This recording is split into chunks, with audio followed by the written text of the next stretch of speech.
Drama के start में हम जाओ हिंग को देखते हैं जो बहुत ही ज्यादा रो रहे होते हैं क्योंकि उनकी वाइफ की अचानक से डेथ हो गई थी। कहते हैं कि आखिर हेवन मेरे साथ ऐसा कैसे कर सकता है। बहुत देर से रो रहे होते हैं कि मेरी वाइफ क्यों मुझे छोड़कर क्यों चली गई। सामने एक लेडी होती है जो नीचे उतरती है। तब उसकी मेट बोलती है कि मिस ये आपके हस्बैंड है ना जो इस तरह से रो रहे हैं। कहती है मेरे हस्बैंड ही नहीं, इन्होंने मेरी फैमिली के पूरे 73 लोगों को मेरी आंखों के सामने मार दिया। ये हैवान है, हैवान। अब वो याद करती है कि घर में फैमिली फंक्शन था, वो पूरे घर में बस उछल रही थी इधर से उधर। और अपने फादर के पास जाती है। कहती है फादर मुझे पता है कि आप आर्मी में हैं और आपने पूरी आर्मी संभाल रखी है और ब्रदर भी आपका पूरा साथ दे रहे हैं। अगर आप लोग बैंक्वेट में आ ही गए हैं तो क्यों ना हम लोग खूब एंजॉय करें। उसके फादर कहते हैं कि तुम्हारा हस्बैंड क्यों नहीं आया, उसकी हिम्मत नहीं है मेरे सामने आने की। कहती है नहीं फादर ऐसा नहीं, वो आप सबके लिए गिफ्ट लेने गए हैं। उसके फादर गुस्सा करने लगते हैं कि तुझे यहाँ पर पहले आना चाहिए था, गिफ्ट वगैरह बाद में भी आ सकते थे। ये तुरंत ही उसके भाई को कोई मार देता है। कहती है ब्रदर, और एकदम से ढेरों सैनिक वहां पर आ जाते हैं जो एक एक करके 73 लोग जो उसकी पूरी फैमिली में थे ना मारने लगते हैं। इवन बच्चों को भी नहीं छोड़ते हैं। कहती फादर प्लीज फादर। उसके फादर कहते तुम निकलो यहाँ से, जाओ यहाँ से। उसके फादर मरते मरते अपनी बेटी की जान बचा कर जाते हैं। कहते जाओ, जिंदा रहना, अपनी जान बचा लो जाकर। वो देख रही होती है कि कैसे उसकी फैमिली के एक एक लोगों को उसकी आंखों के सामने मार दिया गया। अब उसके सामने जीने का तो कोई सवाल ही नहीं उठता था।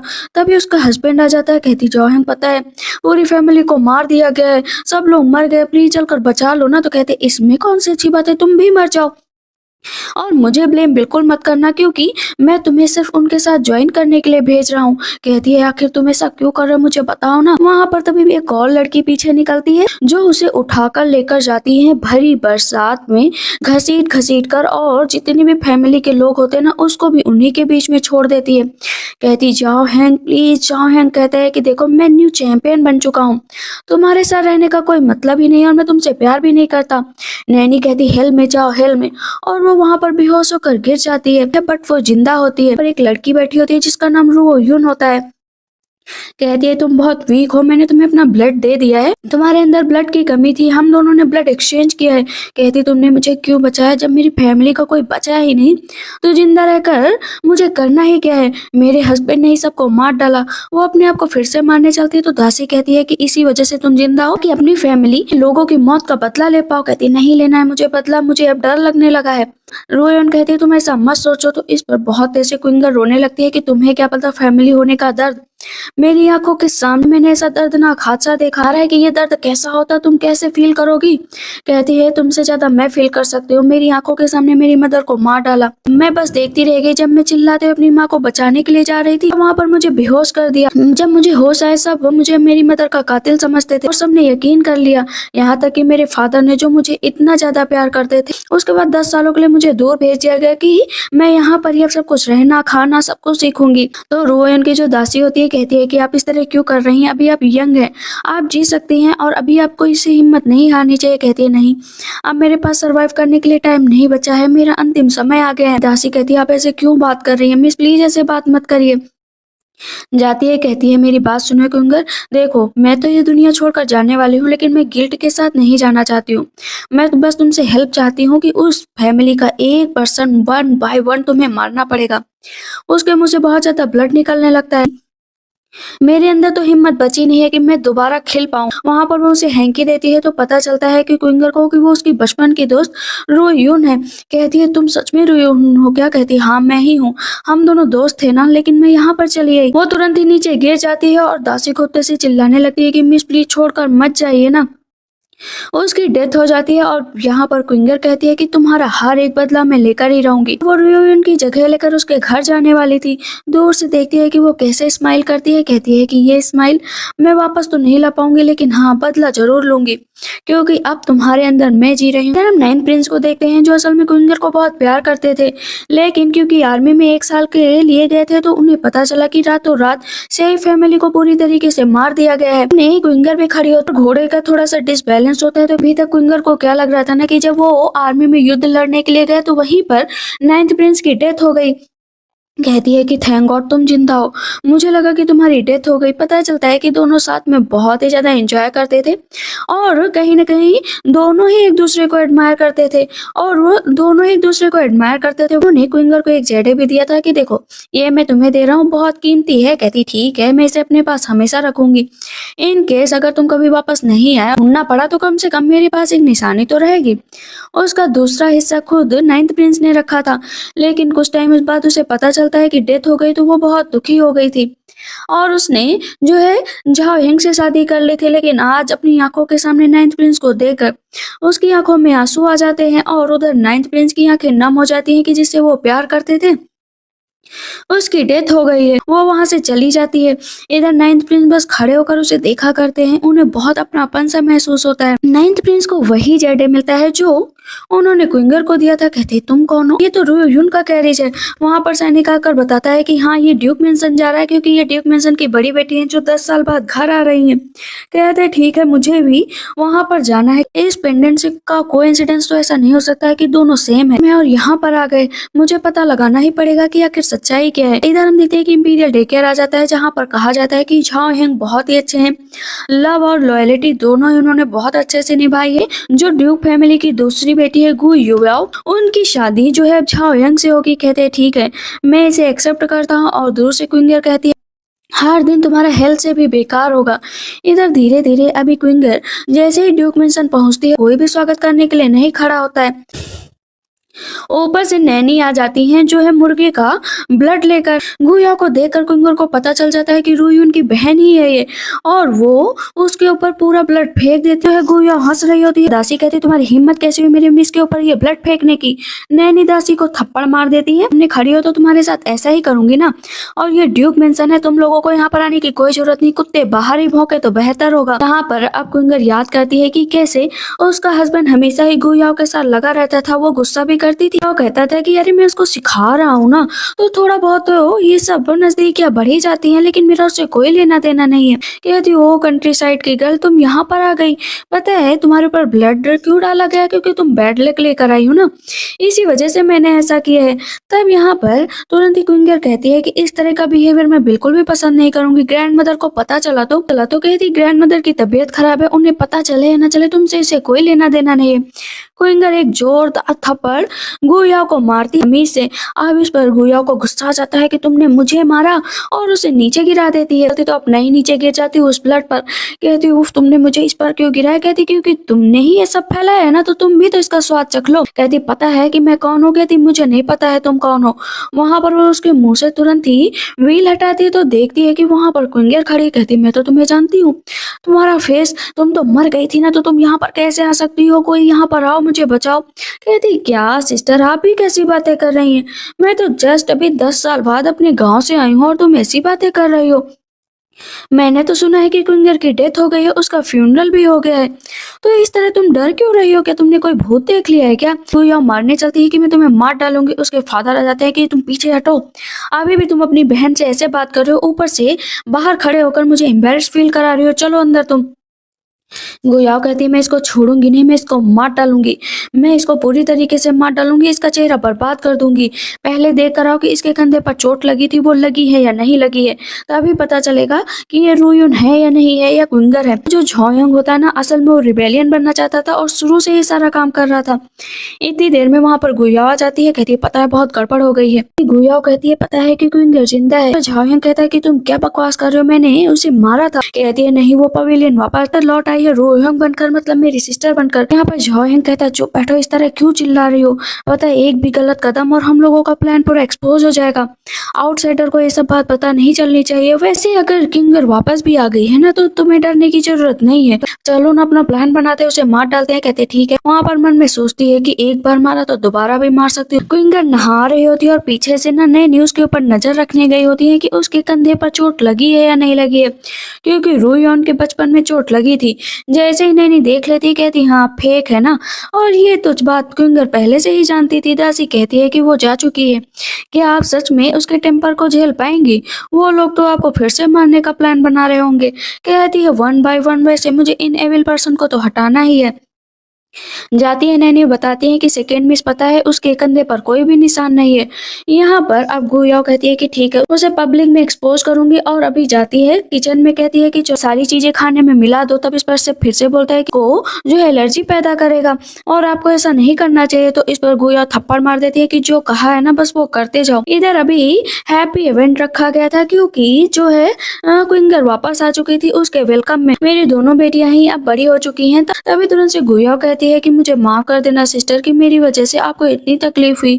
10 साल तक आप वहाँ पर तड़पती रही, आपके ऊपर ब्लड फेंक दिया। मैं उन सब चीजों के लिए माफी मांगती हूँ। मैं आपके लिए सूप बना कर लेकर आई हूँ जो आपकी बॉडी के लिए बहुत अच्छा है, प्लीज आप पी लो। वहाँ पर गुयाओ बड़े ध्यान से देख रही होती है कि जैसे ये पिएगी ना मारी जाएगी। वहाँ पर लेकिन क्विंगर बिना देर के वो सारा सूप पीती जाती है।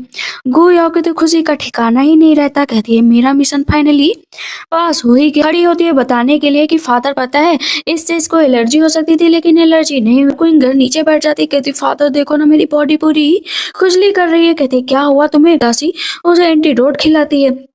दासी कहती है कि पता है ड्यूक, आपकी छोटी बेटी ने ये सारा काम किया है। हम लोग पवेलियन वापस आए हैं उसके बाद से हर रोज ये मेरी मिस को परेशान करती है, शांति से जीने भी नहीं दे रही है। उसके फादर कहते हैं कि और क्या क्या क्या मुझे बताओ, और तुम जाकर रूम में आराम करो, उसके बाद मैं देखता हूँ कि क्या कर सकता हूँ।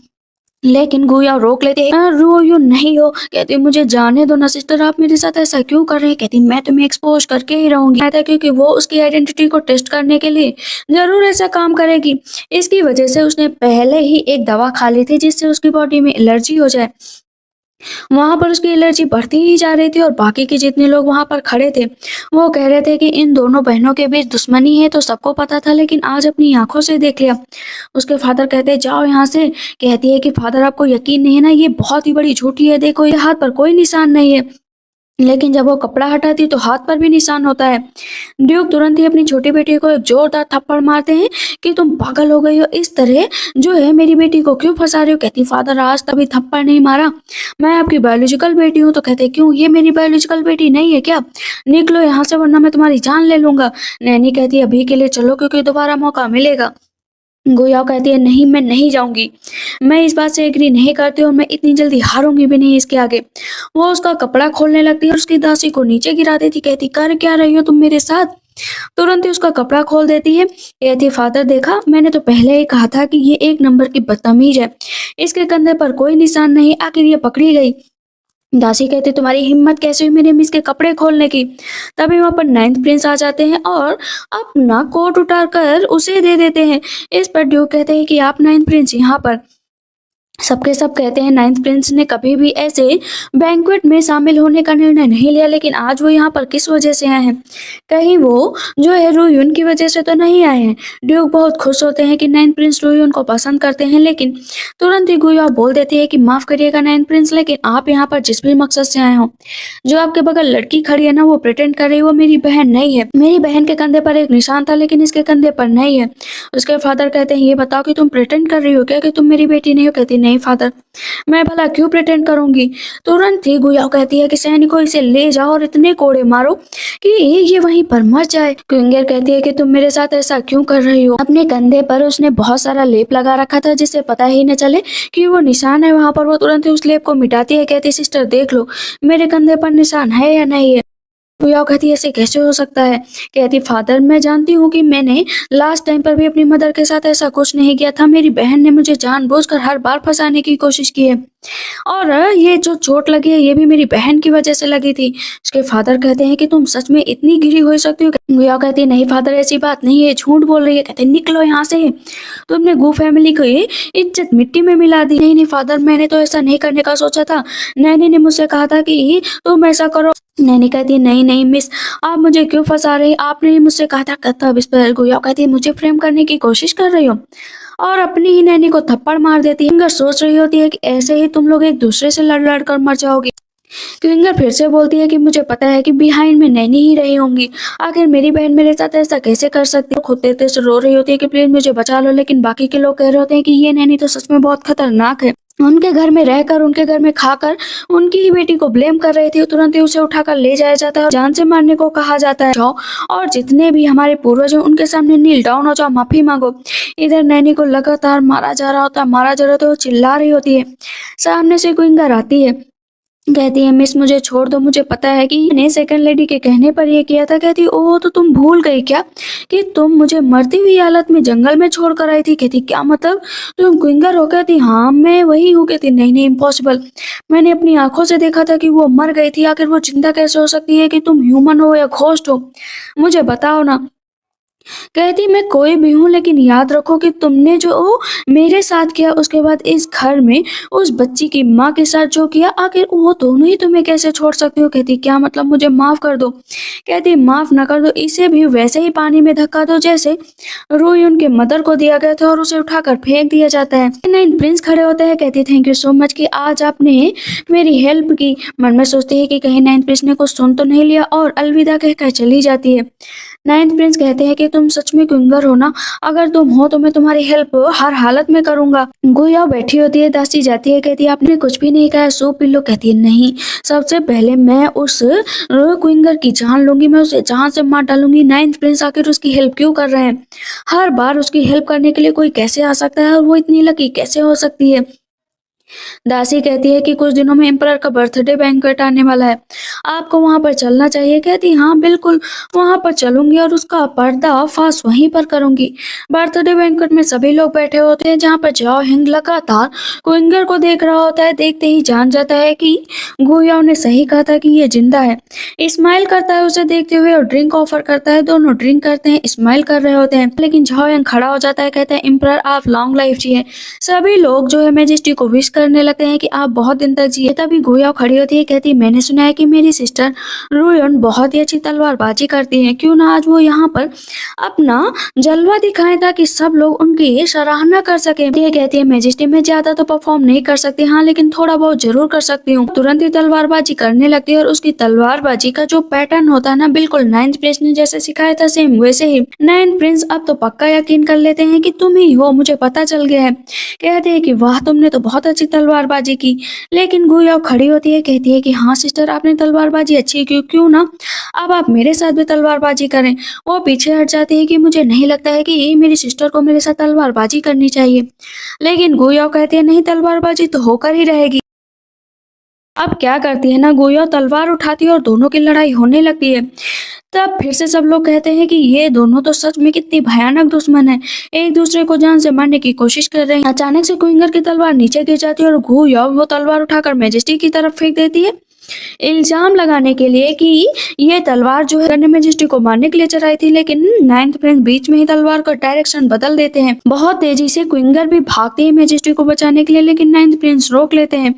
दोनों एक दूसरे के सामने होते हैं तो पीछे धक्का देकर कहती थैंक यू सो मच कि आपने मेरी जान बचाई। गोया वहां पर बहाने बनाने लगी कि सिस्टर अगर आपको मेरे साथ तलवारबाजी करनी थी तो कर लिया, लेकिन अपने मैजेस्टी को क्यों फ्रेम करने की कोशिश की, जानबूझकर आप मार रही थी।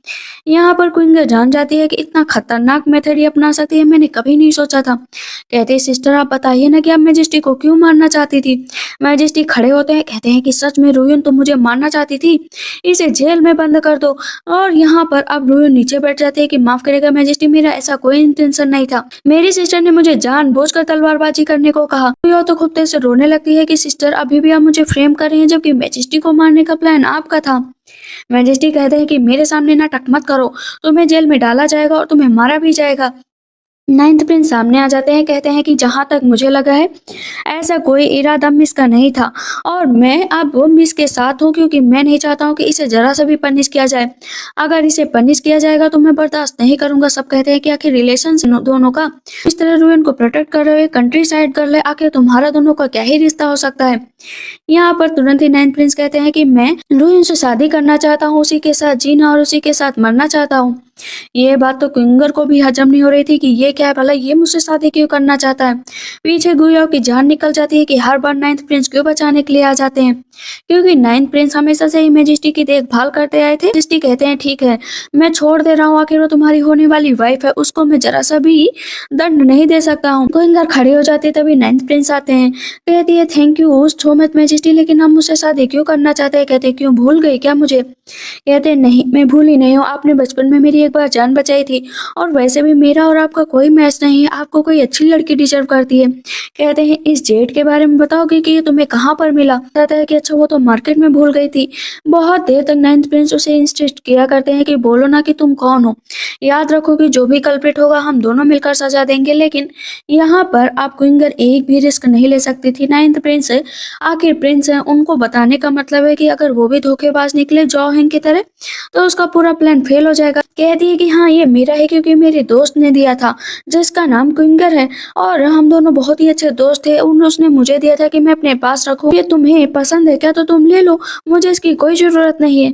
वो उसे लेने चलता है लेकिन फिर उसको अपने पास खींच लेता है। कहता है डेंजर से खेलने की कोशिश मत करो। यहाँ पर तुरंत ही क्विंगर कहती है कि माफ करिएगा प्रिंस, मैं वो नहीं हूँ जो आप सोच। नाइन्थ प्रिंस कहता है ठीक है फिर इसे ले लो और अपने पास ही रखो, लेना कि मेरा शादी का गिफ्ट है तुम्हारे लिए। कहती ठीक है मैं जा रही हूँ, फादर इंतजार कर रहे होंगे। इधर जैसे ही ड्यूक घर आते हैं तो चिल्लाने लगते हैं कि नीचे बैठ जाओ, नील डाउन हो जाओ, तुम अपनी सिस्टर से रिवेंज लेने के लिए इस हद तक जा सकती हो। कहते हैं कि फादर उसने पहले मुझसे बदला लेने का सोचा था, मैंने नहीं। चाबुक उठाते हैं और उसे लगातार मारते रहते हैं। कहती है कि फादर मैं उसे माफ नहीं करूंगी, ये सब जगह मेरी है, आप मेरे हैं और इस जगह पर सिर्फ मेरा अधिकार है। उसके फादर कहते पागल हो गई हो, आखिर तुम ऐसा कैसे कर सकते हो, कम से कम 20 तो चाबुक उसे मार ही देते हैं। कहते अब तुम हमेशा के लिए एक ही रूम में बंद रहोगे क्योंकि तुम मुझे बेवकूफ नहीं बना सकते हो कि तुमने जानबूझकर अपनी बहन को उकसाया था। वहां पर वो बैठी होती है और अब तो उसका गुस्सा और भी सातवें आसमान पर होता है कि उसे जान से मार डालेगी।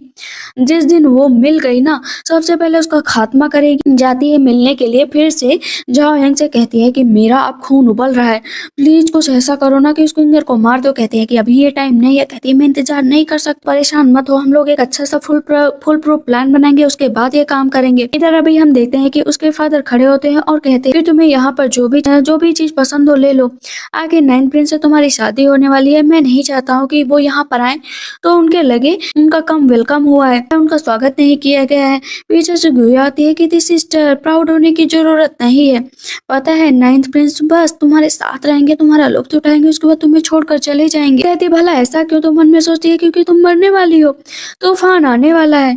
दासी कहती है कि आखिर इसके कहने का मतलब क्या था। कहती इसे छोड़ दो और चलो। अभी हम देखते हैं कि क्विंगर कपड़े पहन रही होती है तभी पता चलता है कि नाइन्थ प्रिंस आ गए हैं उससे शादी का प्रस्ताव लेकर। इतनी देर में फिर से गुया बोल देते हैं कि तुम मेरी सिस्टर नहीं हो। उसके फादर कहते हैं ये क्या बकवास लगा कर रखी है तुमने। यहाँ पर क्विंगर कहती है कि सिस्टर आखिर तुम करना क्या चाहती हो मुझे बताओ ना, हर बार तुम मुझे बदनाम क्यों कर रही हो, आखिर हम लोग सिस्टर नहीं है। कहती है हम लोग सिस्टर नहीं है, फादर के सामने वो मुझे बेवकूफ नहीं बना सकती। यहाँ पर ताबूत आ जाता है जिसमें उसकी बॉडी को रखा गया था। कहती फादर आप यहाँ पर देख लो, जो रुयुन है उसकी डेथ हो चुकी है और ये उसकी जगह लेकर आई है, इसमें उसकी लाश है, मैंने अपनी आंखों से देखा है। कहते क्या मतलब, कौन सी लाश, मुझे दिखाओ तो। वो ताबूत खुलने वाला होता है तो अब क्विंगर भी डर जाती है, उसकी दासी भी डर जाती है।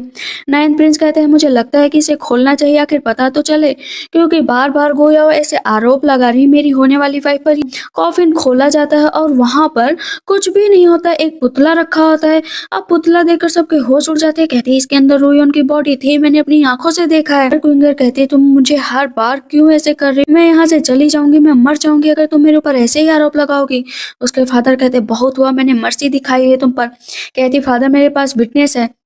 वहां पर एक नैनी आती है जिसने असल में रुयोन की डेड बॉडी को दफनाया था। कहती है आप इससे पूछ लिए, इसी ने रुयोन की डेड बॉडी के साथ सब कुछ किया था, इसी ने रुयोन की बॉडी को दफनाया था। अब आप इससे पूछ लीजिए और इस क्विंगर का खुलासा सबके सामने हो जाएगा। और आखिर मैं रुयोन में इसके साथ 10 साल रही हूँ, क्या नहीं जानती हूँ कि ये कौन है कौन नहीं है। क्विंगर कहती तुम झूठ बोल रही हो, तुमने मुझसे कहा था कि रुयोन की डेथ हो चुकी है। कहती है नहीं रुयोन की डेथ नहीं हुई। तो गुयो को गुस्सा आ जाता है, वो थप्पड़ मारने के लिए जाती है तो नाइन्थ प्रिंस सामने आ जाते हैं। अब ड्यूक को तो बहुत गुस्सा आ रहा होता है अपनी बेटी पर क्योंकि नाइन्थ प्रिंस के सामने उनकी ऐसे बेइज्जती हो रही थी।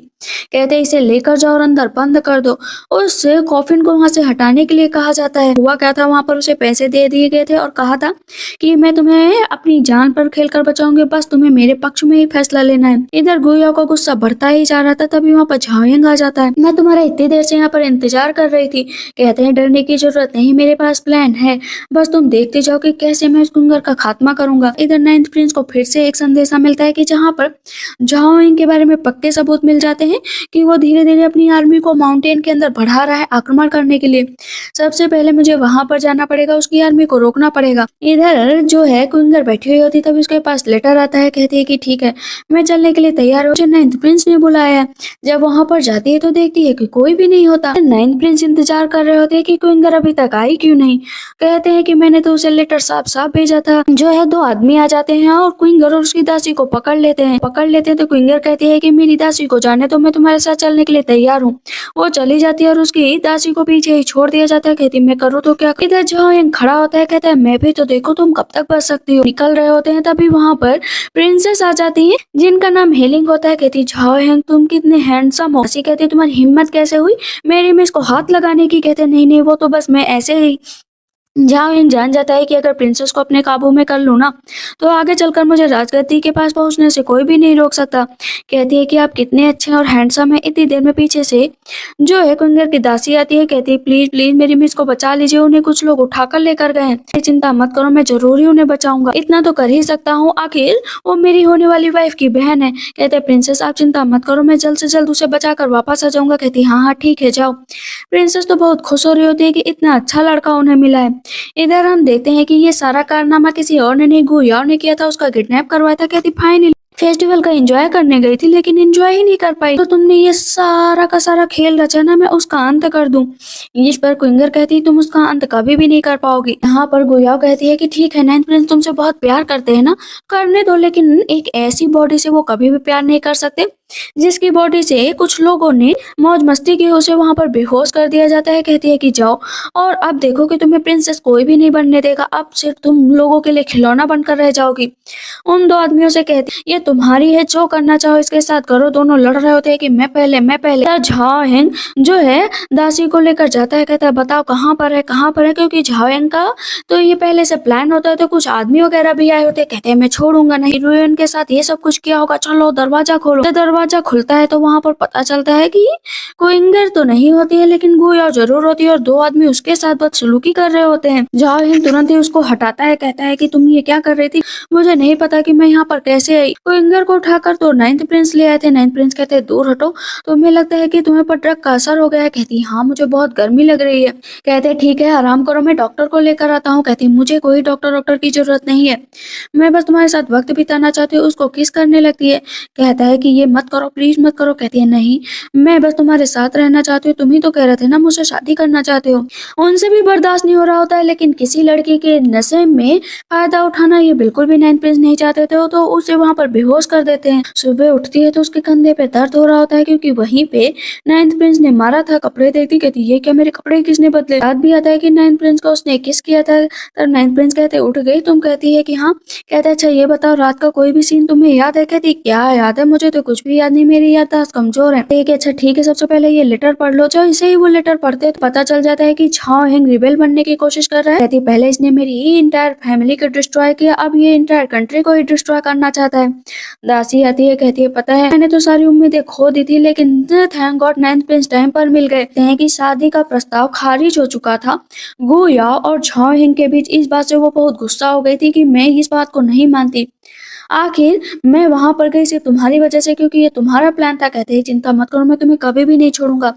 मैजेस्टी ने ये शादी खारिज कर दी है, लेकिन मैं तुमसे बहुत प्यार करता हूँ और मैं तुमसे ही शादी करूंगा। कहती सच बोल रहे हो ना। कहते हैं हाँ बहुत सच बोल रहा हूँ। कहती है कि तुम्हारी हिम्मत कैसे हुई, तुम्हारी वजह से मेरा डाइवोर्स हो गया। कहती डाइवोर्स डाइवोर्स तुम मेरी रेपुटेशन डाउन करना चाहती थे ना, और जिस झाओ के पीछे तुम भाग रही हो ना वो तुम्हें जरा सा भी लाइक नहीं करता, वो तो प्रिंसेस के पीछे पागल। ये झूठ है, तुम मेरे से बकवास कर रही हो। कहती जाओ और अपनी आंखों से देख लो, तब आकर मुझसे बात करना। सामने निकलती है तो देखती झाओ हेंग सच में खड़े हुए हैं। कहती है तुमने क्या किया बताओ, तुम मुझसे प्यार करते थे, तुमने मुझसे शादी करने का वादा किया था, तो अब तुम प्रिंसेस के साथ क्या कर रहे हो, और मेरी जगह ये प्रिंसेस कभी भी नहीं ले सकती। कहती है कि बताओ ना झाओ हेंग ये क्या कर रही है, लेकिन इतनी देर में गुयाओ प्रिंसेस को धक्का दे देती है। प्रिंसेस को धक्का देना मतलब मौत को निमंत्रण देना। इस पर उसको पकड़ लिया जाता है। कहती माफ करना मैंने जानबूझकर नहीं किया था, मैं आपको बहुत एडमायर करती हूँ ना, और हम दोनों की शादी भी होने वाली है, इसी वजह से मैं नहीं चाहती हूँ थर्ड पर्सन हम दोनों लोगों के बीच में एंट्री करे। पीछे से क्विंगर ये सब चीजें देख रही होती है और नाइन्थ प्रिंस भी देख रहे होते हैं। कहते हैं कि कितना बेकार पर्सन है। बाहर आकर वो फिर से खड़ा हो जाता है, कहता मुझे माफ कर दो, मैं सच में बस तुमसे ही प्यार करता हूँ, तुमसे ही करता रहूंगा। लेकिन उसके फादर ने उसको बहुत मारा था। फिर से कहती है कि तुमने मुझसे कहा था ना कि तुम मुझसे शादी करोगे, तो तुमने मुझे क्यों छोड़ा? कहता मैं तुम्हारे लिए एक चीज लेकर आया हूँ, इसे पी लो ताकि तुम्हारा ये दर्द दूर हो जाए और फिर मैं तुम्हें अपने साथ लेकर चलूंगा। कहती सच में तुम मुझसे प्यार करते हो, इसी वजह से मुझे लेने आए हो? जैसे वो पीने चलती तब तक पीछे से क्विंगर आ जाती है। कहती है 1 मिनट रुक जाओ, जब सिस्टर को यहाँ पर हाउस अरेस्ट किया गया है तो तुम इसे बाहर निकाल कर नहीं ले जा सकते। गुयाओ कहती तुम मुझसे जलती हो, इसी वजह से सब कर रही हो? कहती हाँ, क्योंकि ड्यूक मेंशन मेरा है। एक्सप्लेनेशन देना पड़ेगा जाओ हिंग को मैजेस्टी के सामने, क्योंकि उन्होंने इन सारे नियमों का उल्लंघन किया है। जाओ हिंग जैसे ही सुनता है कि नियमों का उल्लंघन तो वो वहां से भाग जाता है। कहती है कि तुम मुझे बिल्कुल भी पसंद नहीं करती। कहती है जो अपने हाथ में लिया है ना तुमने, वो पॉइजन है। क्योंकि झाओ हिंग तुम्हें मारना चाहता था, वो नीचे फेंक देती है और सच में देखते है कि उसमें पॉइजन है।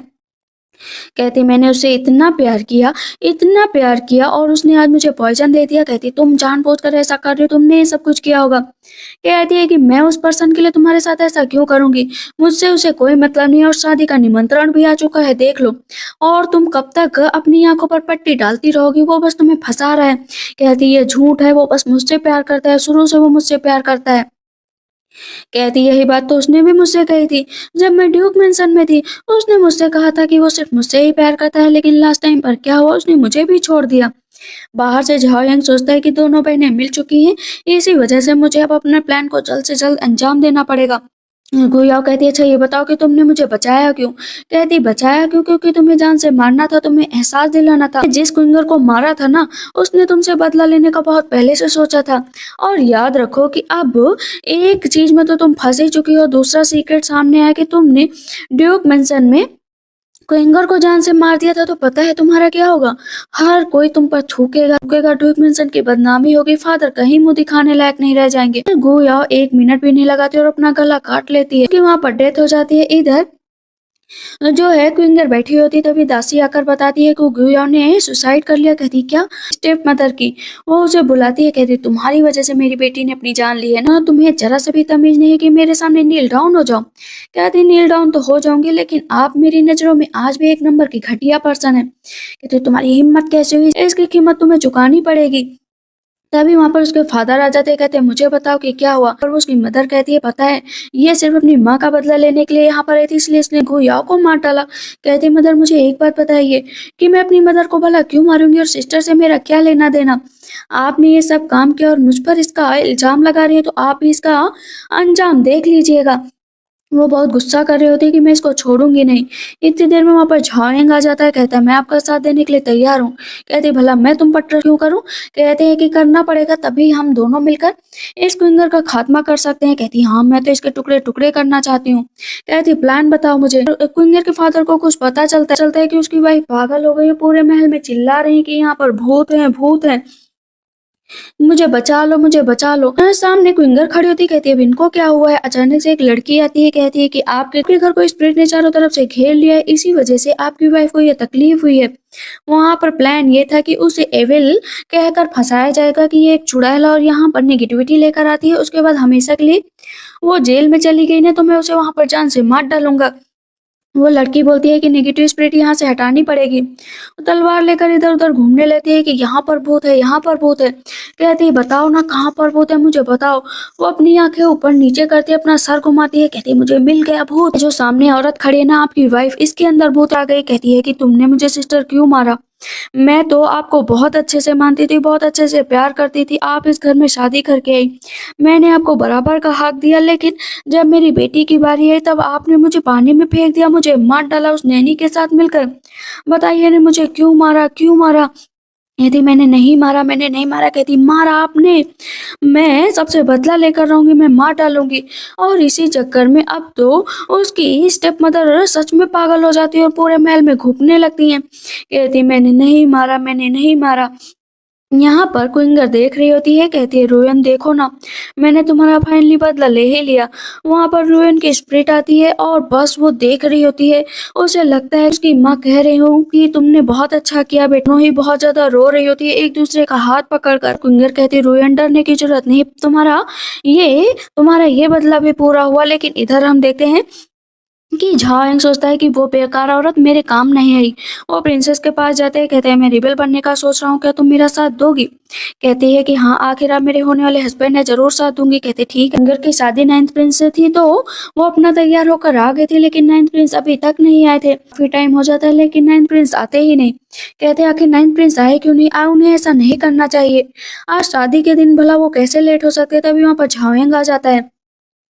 कहते हैं मैं तो न्यूलीवेड्स के लिए उपहार लेकर आया था। कहते ठीक है, अपना प्रेजेंट यहाँ पर पेश करो। वो एक जो है हाथ में विसल लिया होता है कि जैसे ही वो बजाएगा, सामने से सारी आर्मी उसकी जो माउंटेन में छुपी हुई है तुरंत ही वहां पर आक्रमण कर देगी। वो विसल देख कर ही क्विंगर जान जाती है कि ये आर्मी को बुलाने वाला है, तो वो तुरंत ही पैर मार देती है और विसल को पकड़ लेती है। कहते हैं मुझे पता है कि तुम यहाँ पर रिबल बनने की कोशिश कर रहे हो और अभी आर्मी को बुलाओगे। जहाँ यह नीचे बैठ जाता है, कहता है मैजेस्टी मैं कभी भी ऐसा नहीं कर सकता, ये मुझे फ्रेम करने की कोशिश कर रही है। वो क्विंगर भी सामने खड़े हो जाती है कि मैजेस्टी आप बताइए भला मैं क्यों इसे जो है रिबल बनाने की कोशिश करूंगी? मैंने कहीं ना कहीं तो सोचा होगा ना, तभी तो मैं यहाँ पर आई।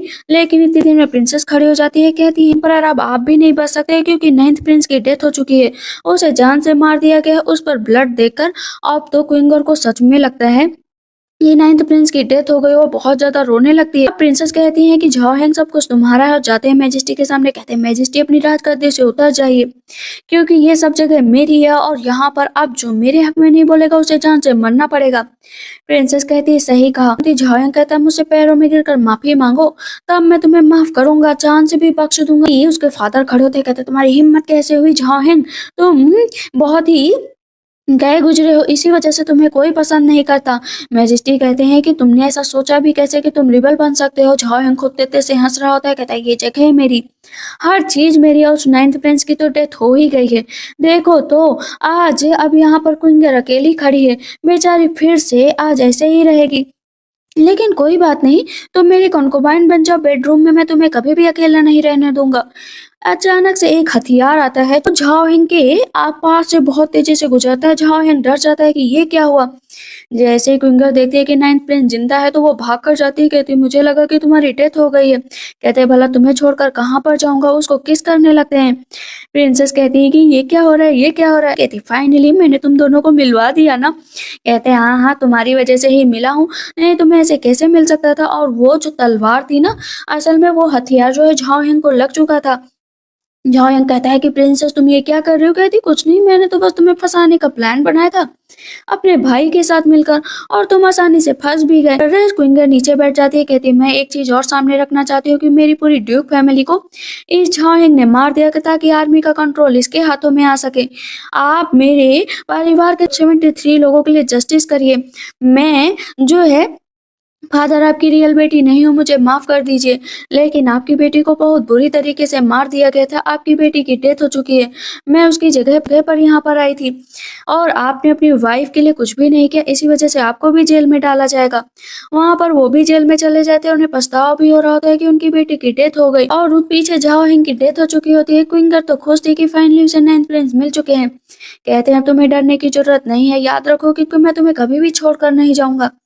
क्विंगर बस इमेजिन करती है कि कैसे अगर इतनी दुश्मनी उन लोगों के बीच ना होती तो आज गुयाओ, रूयन और क्विंगर तीनों बहुत अच्छी दोस्त होती, साथ में एंजॉय कर रही होती, साथ में खेलती कूदती मस्ती करती।